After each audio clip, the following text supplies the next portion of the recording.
Welcome back to One Piece Explained. The One Piece live-action series by Netflix and Tomorrow Studios has been a ton of fun, and I really have been enjoying it, but the sheer amount of details and Easter eggs hidden inside each episode has truly blown my mind, and I want to talk about all of the things I found in episode 1. Now, real quick, before I get into that, I just want to offer a disclaimer. I make these live-action breakdowns with the intent of being interesting and engaging for both longtime fans and any new fans who may have never read or watched One Piece before. This video will not include any explicit spoilers for the rest of Season 1 of the live action, however, I will be having discussion of certain story arcs or characters in the manga and how they relate to this episode. I will not be spoiling any big reveals or secrets that would impede on your enjoyment of the One Piece series as a whole. Also, this video is not intended as a replacement for the live action series. I truly think there's merit to watching it yourself, and you will enjoy it. I'm just making this to highlight and appreciate all the cool little details and all the effort the creators put into it. As such, I won't be reviewing the episode or doing an extensive play-by-play. I'll mostly just be trying to discuss the missable details and Easter eggs, and I won't necessarily highlight every single instance of how this series sticks to or departs from the source material. I think it should be clear by now that this series is drawing inspiration from all sorts of source materials and not just the manga or just the anime. And with all that said, let's break down episode 1, Romance Dawn. We start off the episode panning over a map of the world, and there's a ton of fun details to unpack here. At the bottom you can spot the symbol of the world government, which represents the 5 oceans that make up the world of One Piece.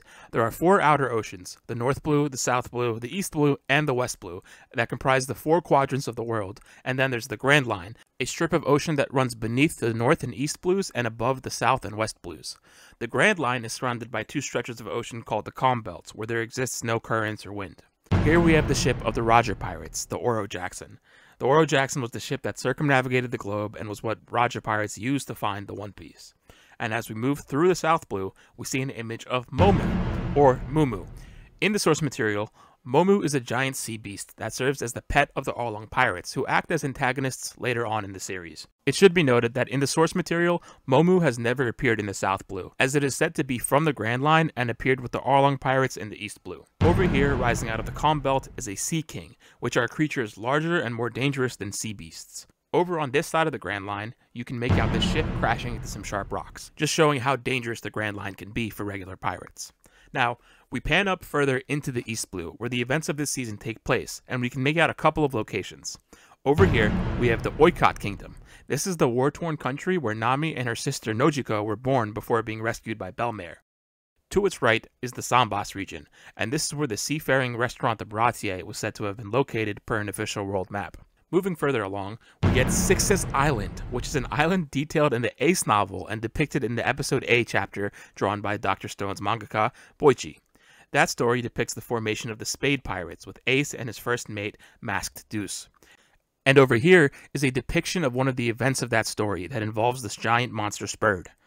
Further to the right is Shimotsuki Village, the location where Zoro is from. Moving up a bit, we have Kumate Island. This place is where the majority of Buggy's cover story takes place in the manga, and is home to a tribe of cannibals. Above this, we have Dawn Island. This is where Windmill Village is located, and that's the place where Monkey D. Luffy sets sail from at the start of his journey in the source material. Just a bit up is Goat Island, the place where Alvida is based out of in the manga, and a bit further up is the Yotsuba Island region, which is home to Shellstown. To the left is what looks to be Tequila Wolf, a giant bridge that has been being constructed for the last 700 years. Now, moving down, we get the Organ Islands, where Orangetown is located, and a little bit further underneath is the Island of Rare Animals, where the crew first meet Gaimon in the source material. Heading back to the left are the Gecko Islands. This is where Syrup Village is located, Usopp's hometown. And a bit above it is Mirror Ball Island, the place where Django's cover story takes place in the manga. Further to the left is what seems to be the Konomi Islands, which is home to Kokoyashi Village, the place where Nami was raised. The camera pans and eventually lands on Loguetown, where we get a glimpse of the day that Gold Roger was executed 22 years ago. The narration in this whole sequence is being done by Ian McShane, who you may recognize from the John Wick series of movies, but he also portrayed Blackbeard in Pirates of the Caribbean. The map fades into the live action as we continue to pan over a bay of ships. There's a couple marine ships here, as well as a ton of pirate ships with Jolly Rogers, and I checked, some of them look very familiar, but upon closer inspection, they don't really match any of the existing Jolly Rogers we have in the canon, but I'd love to hear your thoughts on these. If there's one ship that you can spot and see the Jolly Roger, I'd love to hear in the comments. Now, there's this ship here with a mermaid blowing into a conch shell as its figurehead, and that's pretty neat. It reminded me of the Oro Jackson with the mermaids at the figurehead, but its design doesn't seem to line up. Though, you do see Mihawk's coffin boat right here, and we'll see him in Logtown soon enough. In the back, you can actually make out the Logtown Marine base that Smoker would be the captain of in present day. We get Gold Roger walking up to the execution platform as Garp delivers a speech giving some exposition. We eventually find out in the manga that Garp and Roger were longtime rivals, so this scene becomes recontextualized to some degree. One of my favorite parts of the series has been the use of bounty posters to introduce characters. It reminds me a bit of how Oda boxes work in the source material, as it gives that feel of an important character being introduced, but in this series, the character gets to interact with the bounty poster in one way or another, giving off this very cool feeling of the character jumping off the page and being a living, breathing part of the world. Here, we have Roger's bounty poster looking fairly close to its depiction in the manga, and they've also held off on revealing his official bounty, as we didn't get that revealed until chapter 957. We get this overhead shot of Logtown, and it looks spectacular. They did a great job recreating its look from the manga, even down to the fountain in the town square. In the crowd, we see a man in a green cloak, and this is likely Dragon, as we saw in chapter 0. On the execution platform, Roger is in good spirits, just like he was in the source material, and he smiles in the face of death. But over in the crowd, we get some small foreshadowing of characters that we'll see later on in this series. Here's a young Mihawk wearing an outfit similar to the one he wore in chapter 0, and behind him, you can make out what looks to be a young Smoker, as he was depicted in the anime at Roger's execution. Now, this was never shown in the manga, however, this series is adapting from not just the manga but other material as well. We get another shot of him here. There's a young Shanks here with his straw hat, and Roger says his iconic words and sends the whole crowd rushing after his treasure. The woman here is wearing a shirt with the Criminal brand logo, an in-universe fashion brand that was first depicted on a Shonen Jump cover all the way back in 2001 and then brought into the canon during Hachan's cover story worn by the mermaid Kami. We get to the title card, and you'll notice they switch it up in each episode. This one is the default logo for the series with a straw hat, but we'll see some very cool variations throughout the series. We jump to present day and get Monkey D. Luffy already out on his journey, effectively starting off how he did in chapter 2. He's scooping water out of his small boat while talking about his pirating plans and exclaims his iconic King of the Pirates line. Now, we get a punchline that he was actually talking to a news crew this whole time, and in the source material, he delivers a version of these lines to himself, and characters talking to themselves works a lot better in comics and manga than it does in live action, so giving him an audience here works really well. I've tried zooming in on the newspaper here to see if we can find anything, and I'm sure there's some Easter eggs in here, but I've been unable to get anything legible. I've seen an image floating around about a report on Broccoli Island or Broccoli Island, but the text on the image I saw doesn't seem to match the text we see in the newspaper in terms of length, so I'm not quite sure. In the source material, Luffy gets sucked into a whirlpool and decides to save himself by jumping into a barrel. However, here, he seems to have simply sprung a leak and dumps out a barrel of fish to survive. Two really cool bits on the barrels in this scene. The barrel of fish is a reference to Yoru, the local fishmonger from Windmill Village, and we even see his face as depicted in the manga as the logo. The other barrel reads Bridgeland, and this is likely a reference to Richard Bridgeland, the production designer for the series. Now, Luffy's barrel ends up in a battle between the Alvida pirates with their ship, the Miss Love Duck on the right, and some enemy pirates. I love how everything's pink and the cannonballs also have these hearts on them and they shoot out and explode with pink sparkles. Really cool designs. We're introduced to the captain, Iron Mace Alvida. I love this rendition of Alvida. She's so cool. And as a nice touch, one of her crew members is holding up a mirror for her to look at, hearkening to the idea of her obsession with her beauty as depicted in the source material. And speaking of her crewmates, a lot of her crewmate designs are actually adapted straight from the manga, as we see throughout these next few sequences. I think it's really cool touch, and the creators of the show actually keep this up for the other pirate crews as well, and we'll see them coming in the next episodes. She's looking for Roronoa Zoro, the pirate hunter, and we learn he's gone to the aforementioned Sixus Island, which we'll get a look at in just a bit. We're also introduced to Koby, Alvida's cabin boy, and we see him cleaning Alvida's duck-shaped club that she used when interrogating the pirate. And then Koby encounters Luffy, popping out of the barrel just like in the source material. During this meeting is when we get our first flashback to Luffy's origin story, Romance Dawn. And this was chapter 1 in the manga, but the anime starts episode 1 with Luffy meeting Koby, so the live action has taken a nice middle ground here by turning Romance Dawn into a flashback. We go to Windmill Village and get an adaptation of the first part of Romance Dawn, where Luffy tries to prove to Shanks that he can be a pirate, and this sequence is pretty faithful to the source material. One really cool bit, we see a lot of the red hair pirates adapted here, such as the red-haired Shanks himself, holding the chest that contains the Gum Gum fruit, but there's also a nice little detail with the marine logo on the front as a nod to how they obtained the fruit to begin with in the source material. You can spot another chest with the marine symbol on it in the back, and then we have Lucky Roo himself with his iconic goggles and giant shank of meat. The ship's first mate, Ben Beckman, and of course, Yasopp are here as well. There are also adaptations of slightly less popular crewmates, such as Bonk Punch over here. In this shot, you can see Hongo with his black and white shirt, and in another, we have Lime Juice with his red shirt and gloves. And there's even a young building snake with his red vest, yellow glasses, and serpent tattoo. There's a lot of nice attention to detail here, and the flashback cuts back with Luffy stabbing himself under the eye, giving him the iconic scar we see today.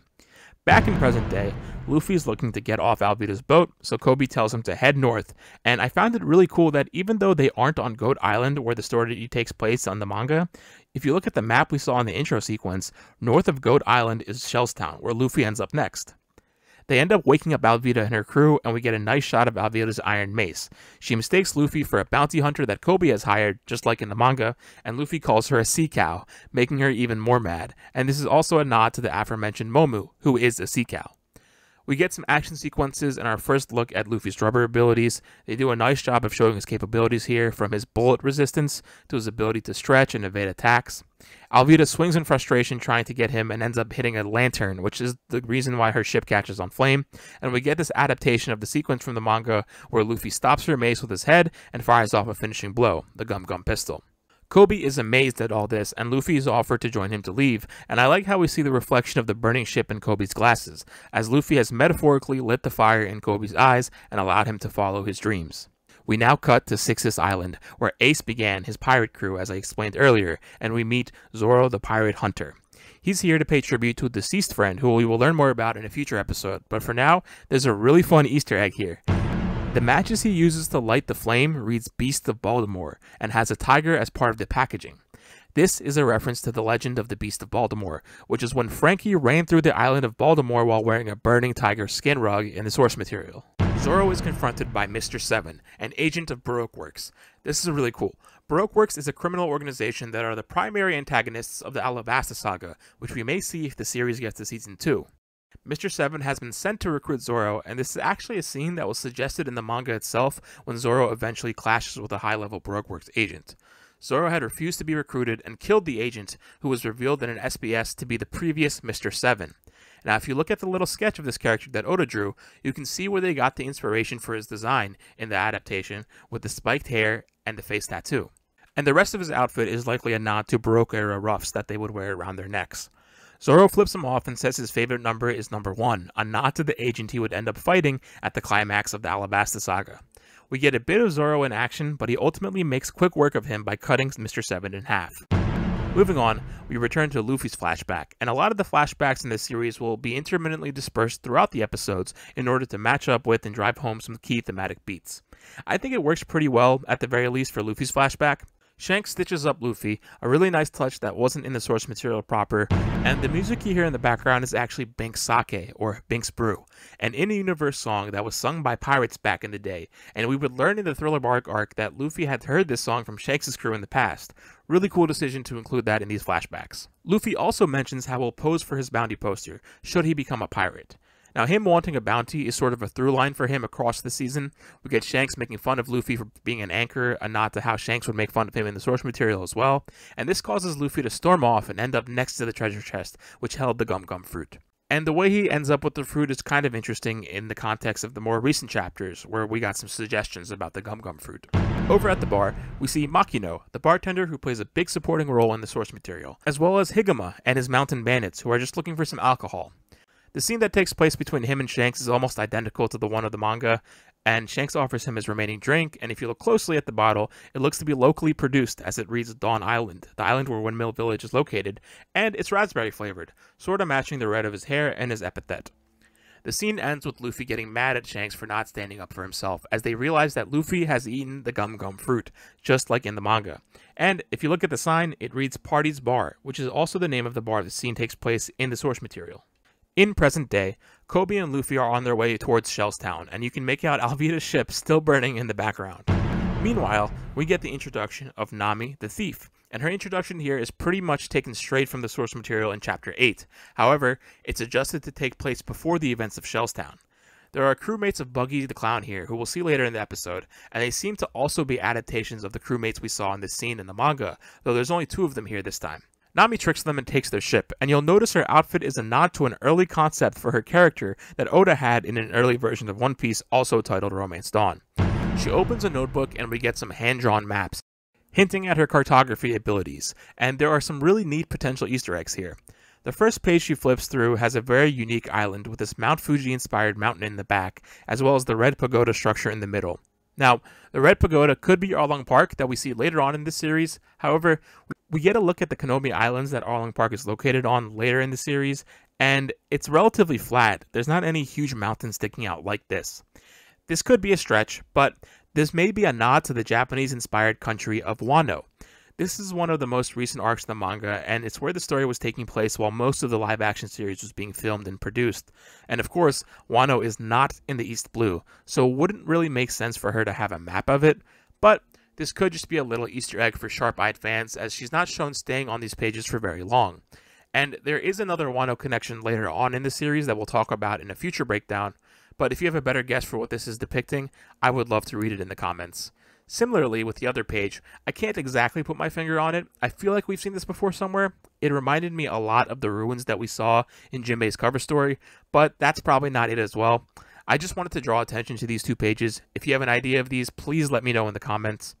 Now up top, there is a cute drawing of a dolphin, and this could obviously just be a dolphin, but I would like to note the Straw Hats do come across a giant dolphin after entering the Grand Line in the source material, so maybe a nod to that. On the map we stay on, we can see that it's Shellstown over here, and this just seems to be a map of the greater area of Shellstown, but it's just crazy that we can see all these different sea currents or sea routes that she probably takes while traversing the East Blue. We make it to Shellstown, and the adaptation of this from the source material is truly stunning. It looks great. I do wish though that they kept the more vibrant color grading that they used in the earlier trailers, but it still works. In the source material, the town was ruled by the tyrannical axe hand Morgan, and they do a great job conveying that in this series with all these prisoners and anti-pirate propaganda everywhere. There's even this giant poster of him just in the center of the town. Luffy and Koby go to the bounty wall, and there's a ton of references and Easter eggs here. First up is a bounty poster for Bellamy, the hyena, an antagonist who we would first meet in the Jaya arc. There's also a poster for Foxy the Silver Fox, an antagonist from the Long Ring Longland arc.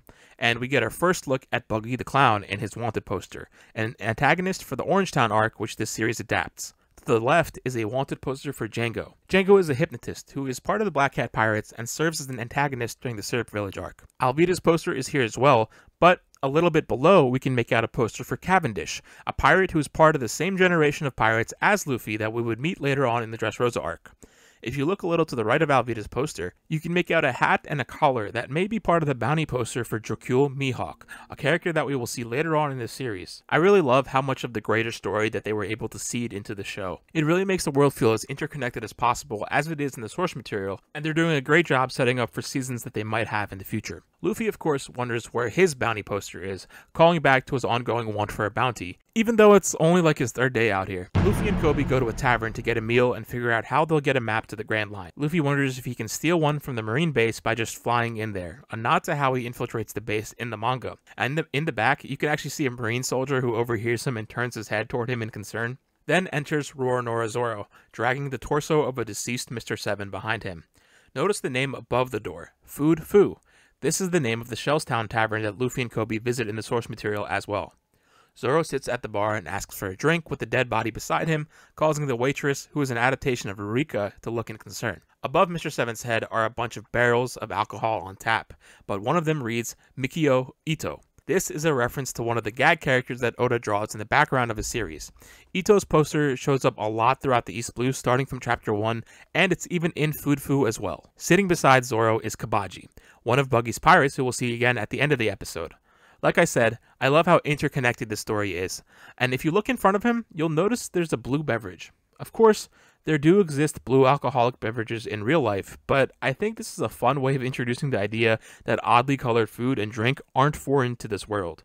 And without spoiling anything for the rest of the series, this may be relevant to you later on. We see that Nami is also at this bar, and a Marine soldier tries to chat her up, to which she responds that he's too tall. But she instead decides to flirt with this older Marine. This Marine is actually listed in the credits as Ukari, the Marine soldier from the source material who accidentally let Axe-Hand Morgan's statue get damaged. And shout out to the actor Richard Wright Firth who actually confirmed this.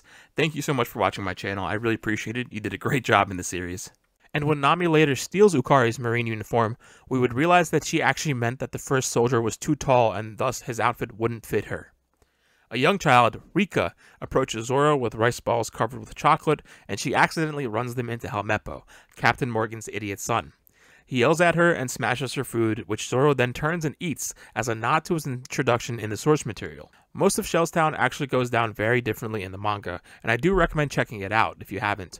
But this live action does a great job of introducing Luffy, Nami, and Zoro and weave them all together as they are the central characters of this season. The fight with Helmeppo and the Marines ends up with Zoro arrested and coming before Axe-Hand Morgan, who we see sharpening his axe.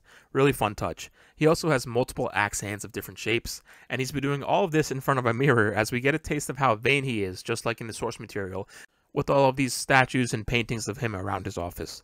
Morgan takes a liking to Zoro and wants to recruit him, and that's the second time in this episode that organizations have tried to draft Zoro.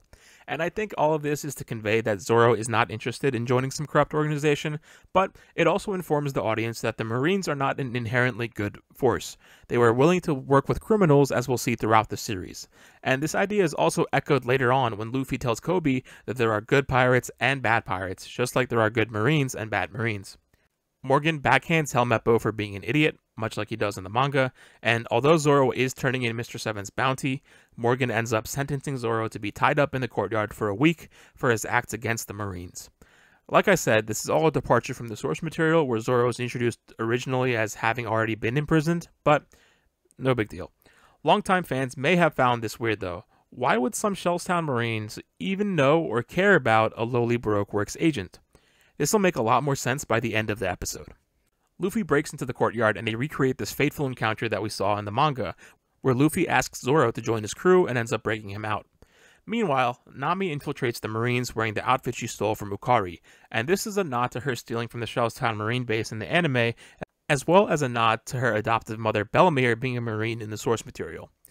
Inside, she looks through a bunch of scrolls in the map room, which also sort of works as a nod to her backstory as well. She gets caught when Ukari recognizes her, and she has no choice but to fight, and we see her bow staff in action as it extends outward instead of being multiple pieces like in the source material.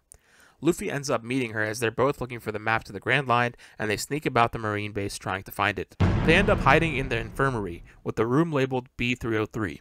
I'm not sure if they're doing the thing where the random numbers refer to specific chapters or episodes, but if so, the cover story taking place during chapter 303 of the manga is Ace's cover story, where he disguises himself as a Marine to infiltrate a Marine base, and I thought that was cute whether it's intentional or not. They end up getting caught by Morgan, and Nami tries to cover up her story by saying that she's from the 77th Marines. This is the Marine branch under Commander Purun or Pudding Pudding, depending on the translation. During the Arlong arc, this branch of Marines were sent to handle the Arlong pirates, but of course, they failed. We cut to Helmeppo's room, where he's practicing his swordsmanship in the nude with Zoro's confiscated sword. Helmeppo has this underlying fascination with swords that we'll see later on in the series as well, but he's caught by Zoro, who comes in to take back his Wado Ichimonji. A fun detail, the teddy bear Helmeppo uses to cover up his privates shares his hair, but not for long. Over in Morgan's office, we get a glimpse of his transponder snail, styled after the captain's look. In the source material, the transponder snails have the ability to change their appearance to match the form of the user or the speaker, depending on their mood, and we'll get to see a bunch of fun transponder snail designs across this series. Luffy and Nami discuss dreams, and Nami's dismissive response is a hint at her ultimate story arc across the series. The two end up finding the chest containing the map to the Grand Line, and it features the World Government logo as the lock. Really cool design. Morgan ends up finding his downed soldiers and realizes his keys are missing, and next to him is what looks to be a map of Shellstown or just the greater area. Nami and Luffy try to steal the chest and end up flying out of the Marine base tower, harkening back to him doing something similar in the source material. Chaos ensues, and the trio fight their way through the Marines when they're approached by Morgan himself, and he boasts his accomplishments of defeating the Black Hat pirates and taking down Captain Kuro. In the source material, we would learn that this was not entirely true, and that Kuro just tricked Morgan into thinking he captured him so that Kuro himself could escape and stop living a life running from the Marines. Kuro was actually the one who defeated Morgan and caused his jaw to need the metal brace. Zoro and Luffy fight Morgan just like in the manga, but Zoro mentions every part of Morgan's body is a weapon. This is sort of strange to say about Morgan, but it is a very similar line to what he says during his battle against the aforementioned Mr. One. The pair is able to eventually take Morgan out, with Luffy performing his Gum Gum Whip, similar to how he did in the manga against a group of Marines. Luffy exclaims all great fighters call out their finishing moves, to which Zoro disagrees. This is a gag that we'll see again in the series. Luffy exclaims in joy that they've won, and we get a clear look at the sign instructing nobody to help the prisoners. This was also present in the manga. In the aftermath, they're trying to figure out how to lift the chest, and Zoro picks it up and puts it on his back, showcasing his monstrous strength and alluding to the scene during the Orangetown arc where Zoro does something very similar with a cage. At the port, Helmeppo comes in with guns drawn at the end, referencing the source material where Helmeppo tries to hold Koby hostage with a gun, and we see him with a similar stupid bob haircut from the manga. However, this whole scene is flipped on its head as Koby comes in with a punch and knocks Helmeppo out. Like I said earlier, a lot of the story beats are changed in this series, but they do little things like this to reference the original manga. I do think the overall story holds up on its own, but there are some neat things in here that longtime fans can see as nods. Speaking of changing up the story, we get the introduction of Vice Admiral Garp right at the tail end of episode 1, with his dog figurehead battleship in all of its glory, just like in the manga. Garp was technically part of the East Blue Saga, as he was first introduced on Koby and Helmeppo's cover story that this series is adapting. And I think this is my favorite detail from this episode. Inside the ship, we see a file on Baroque Works and learn that the Marines have been chasing their shadows for a long time. This is extremely interesting, because to me, this is some heavy suggestion that the introduction of Baroque Works earlier in the episode wasn't meant to just be a little Easter egg, but that they do have plans to cover the Alabasta Saga should they get a season 2. The fact that the Marines have been chasing after Baroque Works and has some intel on them, as well as one of their calling cards, just like the one we saw earlier with Mr. Seven, explains why the Marines of Shellstown would care about Mr. Seven's bounty. But who would be doing this chasing? My mind can't help but go to White Chase Smoker. In the source material, Smoker is a Marine that gets introduced in the Loguetown arc, and during the Alabasta Saga, he's the Marine who actually ends up discovering the existence of Baroque Works. So, this whole thing about Baroque Works makes me think Smoker is already on their tail during this season. As I pointed out at the start, we do see a younger version of him at Roger's execution. Really cool stuff going on here if it's true. But back to Garp. On Garp's desk, besides the Baroque Works file we see is what looks to be a plate of rice crackers, Garp's favorite food in the source material. And on the other side is his very own transponder snail. Garp gets word of a pirate in a straw hat stealing a map of the Grand Line from Shellstown and decides to act. Also in the room is Bogard, Garp's right-hand man throughout the early arcs of One Piece, and a character that doesn't get too much love in the source material, so it's really great to see him in the series. We have one last pre-credit scene here, and it's Kabaji, who we saw earlier in the show at Shellstown. He reports back to his captain about the map to the Grand Line, introducing Buggy the Clown. Buggy is one of the best characters in all of One Piece, and honestly, without any spoilers, he's one of the best characters in the show. He's introduced in an iconic pose taken straight from the source material, and boy is he menacing. He's lined up to be the next big antagonist of this series, and I can't wait to dive deep into that. But before we go, I would be remiss if I didn't talk about the beautiful map during the credit sequence. The map of the East Blue is shown to be created for the Marines as ordered by Commander-in-Chief Kong, who we see a little sketch of below. Kong was first silhouetted in Chapter 0 back in November of 2009, but he wasn't properly depicted in the manga until August of 2010. And since then, we haven't really gotten much more information about him or his status, but this is such a cool detail nonetheless. We also see the rest of the map and see the Polestar Islands. This is actually the name of the islands that Loguetown is located on. And moving on, there's the Goa Kingdom, which is located on Dawn Island, and it's the greater country that Windmill Village is part of. It also includes Mount Corvo, which is the home of Dadan and her bandits. We get a more detailed look at Shellstown, and another map depicting the proximity between all of the locations we saw in this episode. The map we see during the credits of the show change across the series and depicts all of the locations that we have in a given episode, so I think that's a really cool detail. And that's about it for this breakdown. I am so sorry that this took longer than I expected. I really underestimated how many details and Easter eggs the creators of the show would pack into each episode, and I'm sure there are a couple I probably missed or forgot to include. If you spot any, please let me know. Let's keep this breakdown going. Put them in the comments. I would love to see what you come up with. I don't know if I'm going to be able to maintain that initial schedule I wanted of one breakdown per day, at least not if I want to go this deep on each episode. But, truthfully, I selfishly want to be as thorough as I can. I had so much fun breaking this episode down, from all the small Easter eggs and foreshadowings to the restructured plot points, and there's really so much in here as a genuine One Piece nerd that I've been pretty much all smiles throughout the whole time watching this show and breaking it down. And I hope that's okay with you. Of course, I'll be working on this non-stop. It's not like I want to do a breakdown per week or something, but I hope it's okay if I take an extra day or two for each given episode, especially if they're all filled with these details. And with all that said, I want to thank you for your support. If you enjoyed this breakdown and still haven't subscribed, I'd really appreciate it if you do. That way you'll be able to catch the next breakdown as soon as it comes out. But, as always, stay safe, thanks for watching, and I hope to see you in the next one.